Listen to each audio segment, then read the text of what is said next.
meu nome é Maura Sanches, sou fonoaudióloga e minha área de atuação é o processamento auditivo, tanto avaliação como habilitação. E eu fui convidada para falar aqui sobre processamento auditivo com vocês, dar uma geral, um olhar por todas as áreas, enfim, o que é, né, um pouco do que é processamento auditivo. Primeira coisa, eu quero agradecer a Anabel Ribeiro por ter me convidado para participar dessa primeira jornada online, Explique I, de Saúde e Educação. Fiquei muito feliz com o convite e espero que seja a primeira de muitas. Vamos, então, começar a falar sobre o assunto. Bom, então, começando, falar sobre processamento auditivo.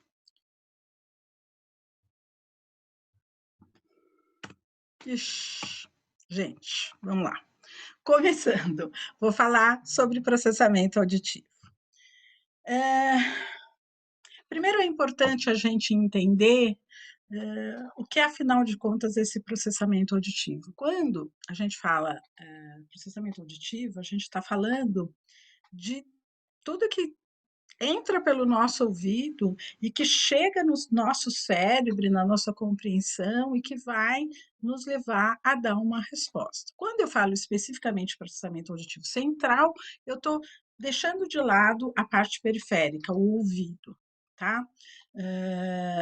Porque o processamento auditivo, então, ele seria composto da parte periférica, que é o ouvir, e do central, da parte central, que é o processar essa informação para que ela se transforme em uma mensagem. Então, vem o estímulo auditivo do meio ambiente, tá certo?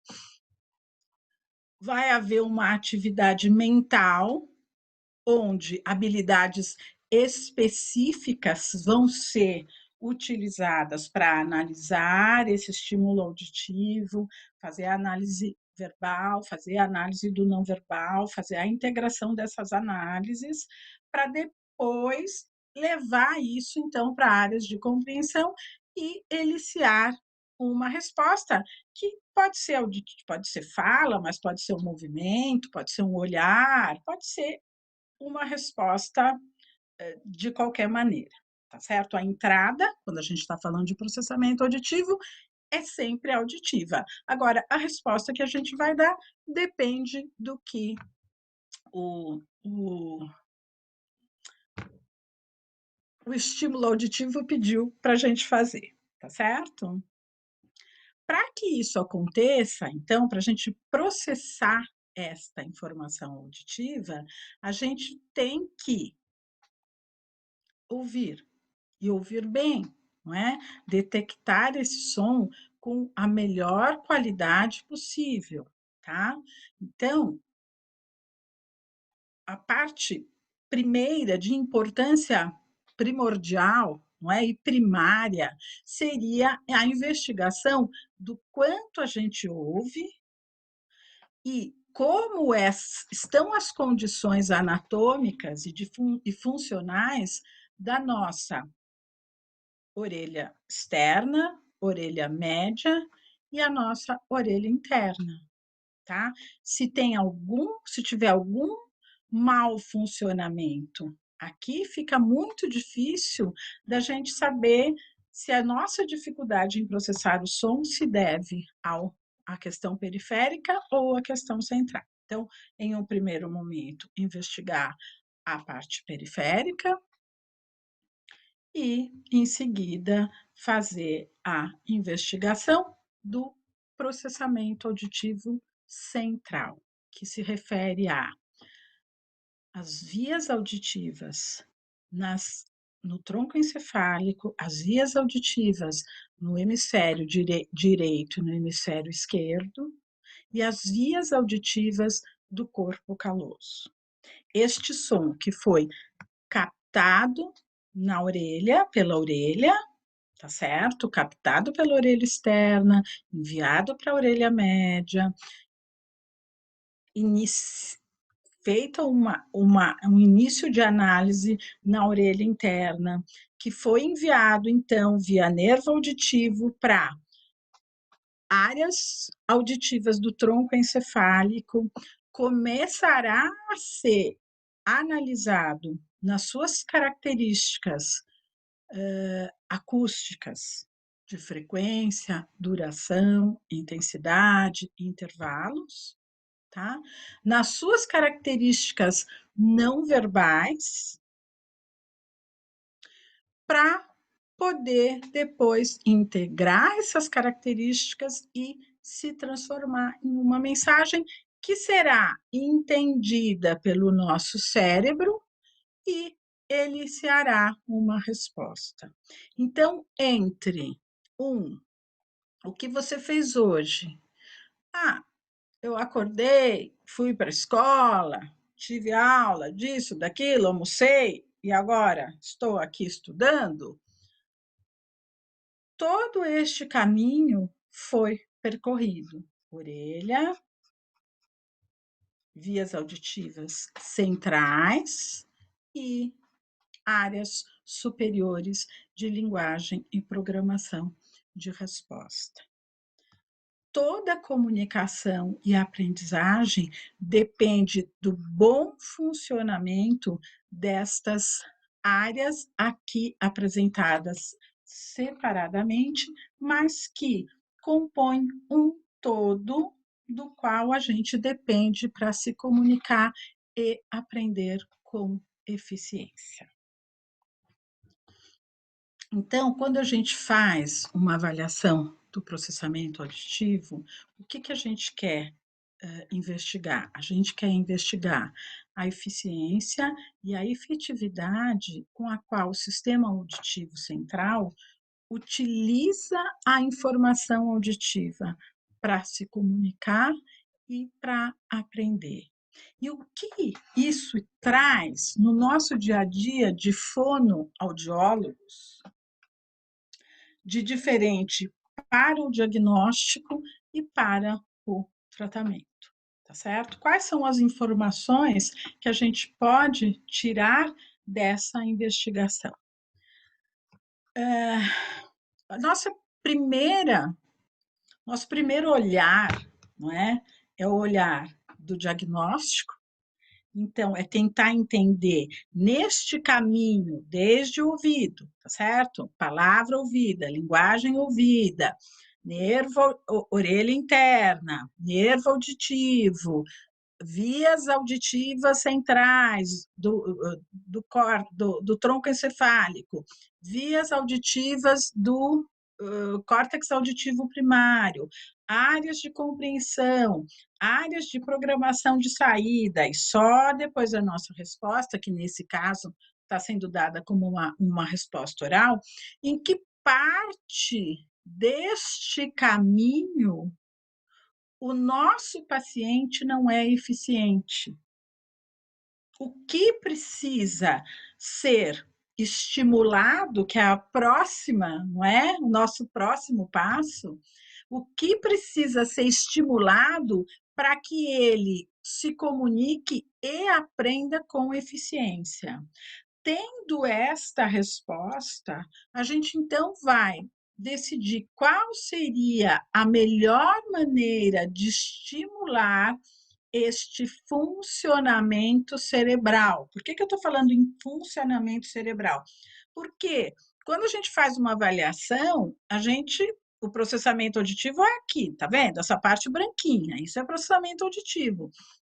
Mas a fonoaudiologia não faz só esta avaliação. Então, vai fazer parte de uma avaliação mais ampla, aqui a parte auditiva, aqui linguagem, eventualmente a gente tem que buscar questões de memória, atenção, programação de saída, tá certo? E com esses resultados todos, determinar qual é a melhor maneira de estimular essas funções que se apresentam deficitárias, sejam elas façam elas parte do processamento auditivo central, façam elas partes de linguagem ou organização de saída. E quais serão, então, dependendo da extensão deste funcionamento, quais serão os profissionais envolvidos. Então, vamos só dar uma paradinha aqui para deixar uma questão bem clara, tá? Eu vou falar de processamento auditivo, a minha especialização é em processamento auditivo, mas o processamento auditivo não acontece independente dos outros processamentos. E, portanto, ele nunca será ele é a resposta e a investigação do funcionamento de um caminho dentro do nosso cérebro que faz parte do caminho necessário para a gente se comunicar e aprender, ok? Bom, então, só para deixar isso um pouco mais palpável, não é? Eu selecionei 3 pequenos casos para explicar, né, para vocês, para deixar um pouco mais clara a diferença entre esses casos, tá?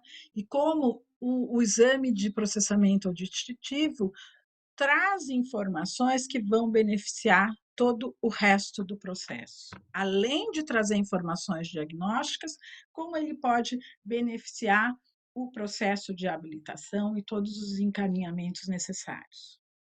Bom, então, são 3 casos de meninos, todos destros, todos com audição normal, ok? E com a faixa etária muito próxima. Então, Carlos, 8 anos e 2 meses, a queixa principal, quando você fala qual é a queixa, vem dificuldade escolar, tá? Ao perguntar mais que tipo de dificuldade, escreve direito, vem a segunda informação mais importante: substituições de natureza auditiva na escrita. Então, troca PB, TD, QG, tá certo? Faz as trocas. Ótimo. Além disso, este indivíduo tem hiper e hipossegmentação vocabular. O que isso significa? Separa palavras que não precisam ser separadas. Amigo, tá? Amigo, em vez de amigo. Ou então, junta palavras, tá certo? Que deveriam ser separadas. A menina, escreve tudo junto, ok? Tem também dificuldade de compreensão de leitura e pede muita repetição durante as conversas. Está conversando e está, que, não é? Pedindo constante repetição. Ok. O caso número 2, João, 8 anos e 1 mês, queixa, dificuldade escolar. Segunda queixa, substituições de natureza auditiva na escrita também. A mesma coisa, PB, TD, QG, tá certo? Não entendem o que falam nem o que lê. Então, aqui a gente tem um dado diferente do caso anterior, dificuldade de compreensão de leitura, tá? Pede muita repetição, anque, mas depois da repetição entende o que você está falando. Aqui não, ele tem a dificuldade tanto em compreender o que ele lê, como em entender o que ele ouve. E é lento, é muito lento, precisa de muito tempo, até consegue fazer as tarefas que precisam ser feitas, mas é muito lento. E Luiz, 9 anos, dificuldade escolar, um pouquinho mais velho que os outros, dificuldade escolar, substituições de natureza auditiva na escrita, PBTD, QG e as outras também, dificuldade em entender o que lê, tá? Então, os 3 têm dificuldade em entender o que lê, só o anterior tem a dificuldade também em entender os enunciados orais. E tem produções orais e gráficas desorganizadas, tá? Ai, começa, volta para metade, do assunto, vai para o final, tá? Hã, vocês vejam que nas 2 queixas primárias dessas crianças, elas são absolutamente iguais. As 3 crianças são absolutamente iguais, tá certo? É bem provável que, para o professor dessas crianças, elas também sejam muito semelhantes, que eles não percebam a diferença entre elas. São crianças que trocam na leitura escrita. São crianças, desculpa, que trocam na escrita. São crianças que têm dificuldade de entender as mensagens lidas. São crianças muito semelhantes, tá? Em termos comportamentais. A gente vê sim que quando a gente faz perguntas específicas, a gente vê que existe uma diferença, cada uma delas tem um padrão diferente de funcionamento, mas o geral é muito semelhante. E é o que a maioria das pessoas vê, o geral. Então vamos lá, os 3 fizeram, e aqui eu só trouxe a avaliação do processamento auditivo, não significa que é assim que deva ser um diagnóstico, é que como esta é uma aula para vocês terem uma geral do processamento, eu quero mostrar para vocês o que ele traz para ajudar no diagnóstico e não o caso completo, porque mesmo teria que ser, enfim, não seria um encontro tão simples, seria um encontro mais complexo e mais longo. Então vamos lá, os 3 fizeram exame de processamento auditivo e tem algumas semelhanças, mas tem diferenças importantes, tá? Então vamos lá. O caso 1 tem habilidades auditivas, então eu tenho funções auditivas, eu separei como funções auditivas preservadas e funções auditivas comprometidas, tá certo? São várias as funções auditivas que nós avaliamos, com, são, e na verdade são várias as funções auditivas das quais a gente depende para se comunicar e aprender. O processamento auditivo avalia as que são possíveis de serem avaliadas por enquanto, há funções que a gente sabe que existem que ainda não há testes para avaliar. Então, dentre as funções que nós avaliamos, o que, que a gente pega?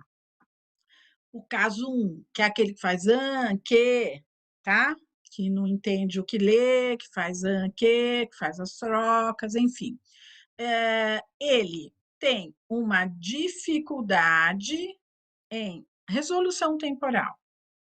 Então, essa é uma função auditiva que nos permite perceber pequenas diferenças no som em relação à frequência, duração, intensidade, em um curto espaço de tempo. Esta é uma função que nos permite perceber se eu tenho um ou dois sons, tá? Se eu estou com a sílaba pá, é a minha resolução temporal que me permite perceber que são dois sons e que as características do são XYZ e a do A XYZ, cada uma com as suas características, tá? E eu preciso fazer isso rapidamente, porque eu estou falando aqui para vocês, vocês estão me ouvindo, estão fazendo toda essa análise de todas as palavras que eu estou fazendo muito rapidamente. E vocês precisam fazer essa análise para poder discriminar um som do outro e conseguir montar a palavra que foi dita pelo interlocutor, e para poder mandar essa análise para a área associativa e essa palavra ser entendida. Então, o nosso paciente número 1 está dizendo aqui para mim que aqui a grande dificuldade auditiva dele. Isso também leva a uma dificuldade de integração binaural com o pequeno déficit de orelha direita. Ok, então o que eu vou ter que trabalhar com este paciente número 1? Eu tenho que trabalhar a resolução temporal. Eu tenho que dar para este paciente, eu tenho que melhorar neste paciente a habilidade de perceber pequenas diferenças em um curto espaço de tempo, para ele ser capaz de discriminar com eficiência o surdo do sonoro, que é onde tem a troca dele, e poder escrever corretamente, tá certo? Então, eu trabalho a resolução temporal e isto me faz possível, isso torna possível uma discriminação eficiente de um som dos fonemas, tá? E o reforço, o trabalho que eu vou fazer paralelo à resolução temporal é a consciência fonológica. Então, são funções que andam juntas e que vão ter que ser trabalhadas, tá? A consciência fonológica também é uma estimulação auditiva, tá certo? Apesar de não ser feita com estímulos, ser feita com estímulo de fala, é feita com estímulo de fala, mas ela é um estímulo auditivo. Então, eu vou favorecer a análise das características verbais da fala, trabalhando a resolução temporal, melhorando a discriminação dos fonemas e a consciência fonológica. E eu sei que isto precisa ser feito para que o meu primeiro paciente consiga parar de escrever errado, consiga parar de fazer hiper e hipossegmentação silábica e consiga compreender o que ele está lendo, tá certo? Porque se ele decodifica muito lentamente, imaginem vocês ele lendo o, pa, to, o, pa, to, nada na lagoa. Cada uma dessas palavras nessa velocidade. Quando chegar no final, ele vai conseguir entender o que ele leu? Lógico que não. Porque houve uma demanda de memória de curto prazo tão grande, eu sobrecarreguei tanto a minha memória de curto prazo com esse tempo necessário para fazer decodificação, que eu não tenho como compreender. Então, é isso que eu tenho que trabalhar para favorecer a compreensão. Eu não preciso ficar trabalhando área associativa, tem que dar uma enriquecida nisso por outras questões, tá? Mas se eu não trabalhar essa resolução temporal, nenhum trabalho que eu fizer vai realmente modificar a situação dessa criança, ok? Já no caso número 2, olha aqui, gente, ó, resolução temporal, tá aqui, ele faz análise dos padrões, então ele faz análise do não verbal e do verbal. Só que o resultado dele está me dizendo o seguinte, tá? Quando ele tem essa falha na nomeação dos padrões temporais, essa dificuldade de integração e separação binaural por déficit de orelha esquerda, esse resultado está me dizendo o seguinte: ele faz análise com o hemisfério esquerdo, ele faz análise com o hemisfério direito. Então, na palavra pato, ele fez a, o. Na palavra, essa palavra não tem só a parte fonêmica, essa palavra também tem uma tonicidade, uma entoação. Isso também é feito com a área não verbal, tá? E essas duas análises, elas precisam ser integradas para o ATO com virar pato e ser compreendido pela minha área associativa, tá? E o que o meu exame está falando é que essas duas análises são feitas, mas a integração dessas análises, ela está muito ineficiente e que isso precisa ser trabalhado. Então, eu não preciso trabalhar a análise, mas a integração dessas análises. E auditivamente, eu vou ter, então, para conseguir favorecer esta área que está ineficiente, eu vou ter que trabalhar com estimulação dicótica e eu vou ter que trabalhar com a passagem do não verbal para o verbal, tá? Porque quando eu ouço um som, quando eu ouço um latido, tá? Quem analisou esse latido foi o meu hemisfério não verbal. Mas quem dá o nome para isso é um cachorro, é o meu hemisfério verbal. E essa passagem do não verbal para o verbal é que eu preciso trabalhar. E eu consigo trabalhar isso auditivamente dessas duas maneiras, com escuta dicótica e fazendo essa passagem do não verbal para o verbal. Tá? E na parte da fonoterapia, vamos dizer assim, eu vou ter que reforçar a associação fonema-grafema. E com isso, esse paciente vai sim parar de trocar. E ao reforçar essa ligação, tornar essa conexão entre os hemisférios eficiente, ele vai ter condições de compreender tanto o que ele ouve como o que ele lê. Então, esta é a parte básica auditiva que precisa ser trabalhada. Já o nosso terceiro caso, o achado do exame, ó, tem a resolução. Aqui está faltando eu colocar a resolução temporal, mas está boa a resolução temporal.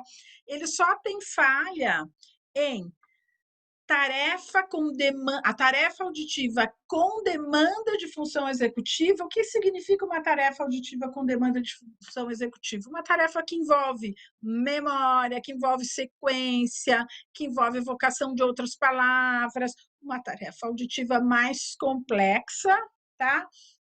E os indícios, então, indícios, porque o exame não é para isso, aparecem os indícios de dificuldade em memória de curto prazo, memória operacional, função executiva inibitória, indícios de comprometimento de funções superiores, especificamente, neste caso, indício de comprometimento de funções executivas, e não de linguagem, de funções executivas, já na área de programação de saída, tá certo?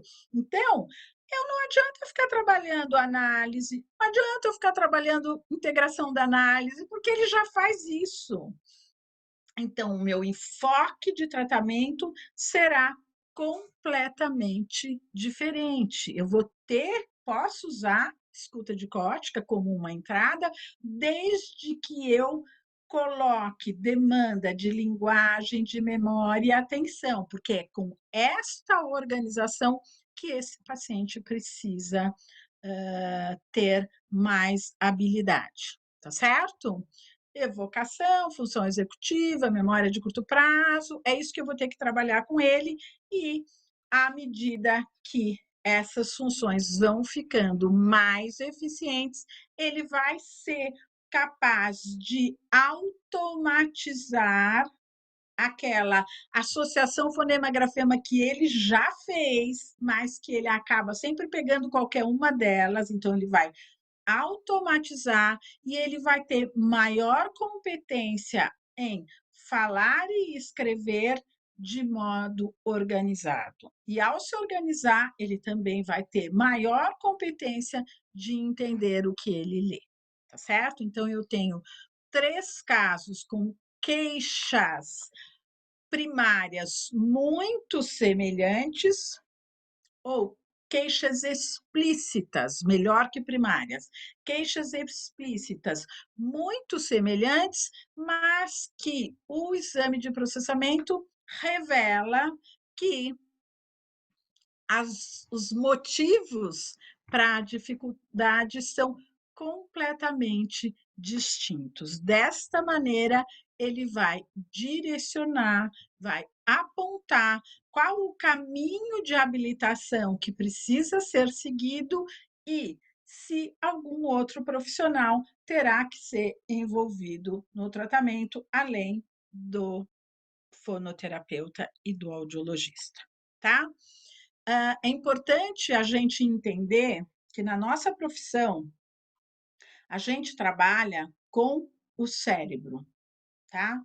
Não é posicionamento de língua, é lógico que a gente faz algumas colocações, não é? Mas quando aquela criança está aprendendo com a gente lá, ela chega falando errado e sai falando corretamente, o que a gente mudou foi o cérebro. E esse cérebro muda por meio da aprendizagem.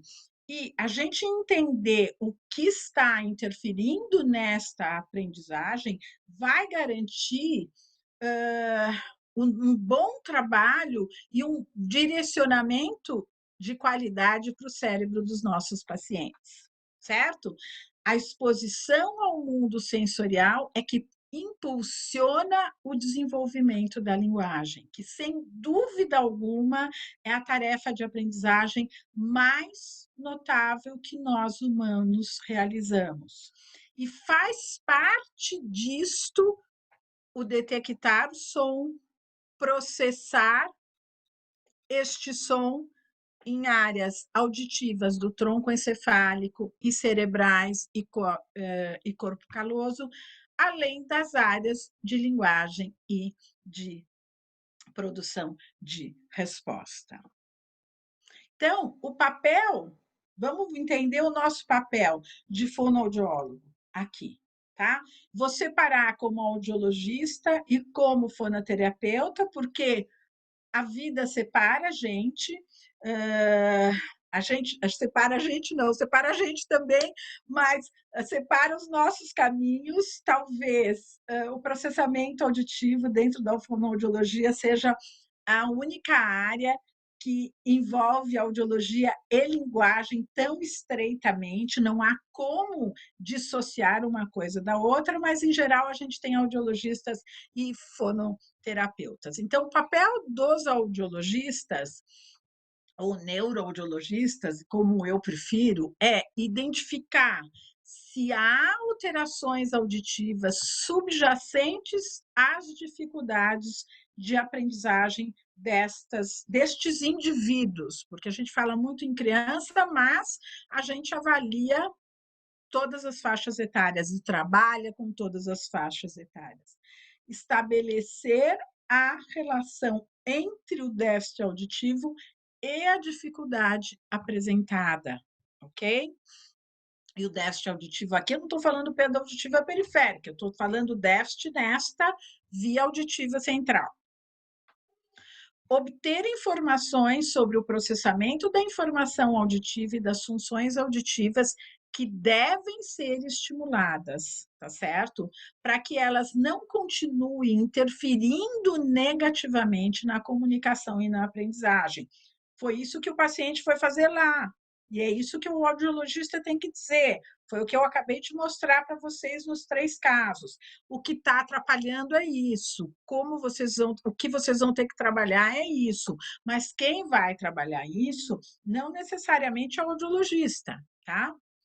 Buscar indícios, tanto nos resultados como na história do paciente, de comprometimentos não auditivos, dificuldades de atenção, dificuldades de memória, para ajudar a esclarecer os encaminhamentos necessários para a complementação diagnóstica. Sempre vamos andar juntos, avaliação de processamento e avaliação de linguagem, tá? Mas às vezes precisaremos de outras avaliações, não feitas por fonoaudiólogos, a avaliação neuropsicológica, uma avaliação pedagógica, psicopedagógica, tá? E entender que a gente quando a gente investiga, o audiologista que investiga o processamento auditivo, ele pode contribuir com o diagnóstico diferencial, ele não é o único exame que vai fazer o diagnóstico diferencial.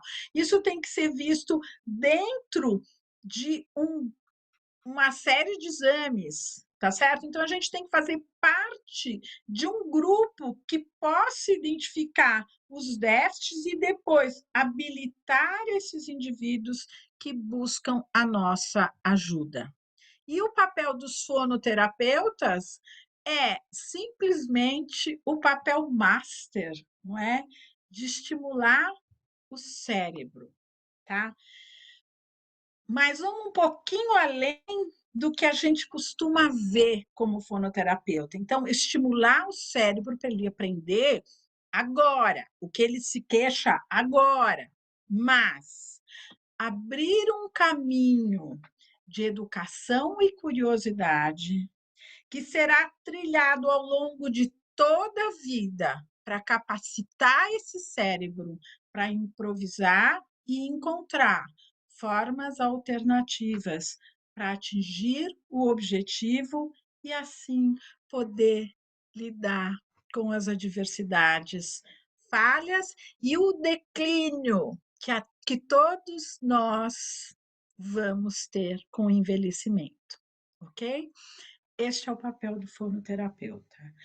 Sem dúvida, um papel master. A gente precisa valorizar a nossa atuação. Bom, eu espero que eu tenha passado as informações básicas sobre o processamento e o que é possível, não é, fazer a partir dele. Eu sou uma grande entusiasta da fonoaudiologia, especialmente do processamento. Eu acho que nós somos uma profissão em franco desenvolvimento e que nos demos conta, há não muito tempo, da nossa importância, tanto no diagnóstico como no tratamento. E vamos continuar seguindo em frente. Muito obrigada pela presença de todos vocês e, mais uma vez, muito obrigada a Explique e pelo convite. Muito feliz de participar desse evento. Um beijo em todo mundo. Tchau.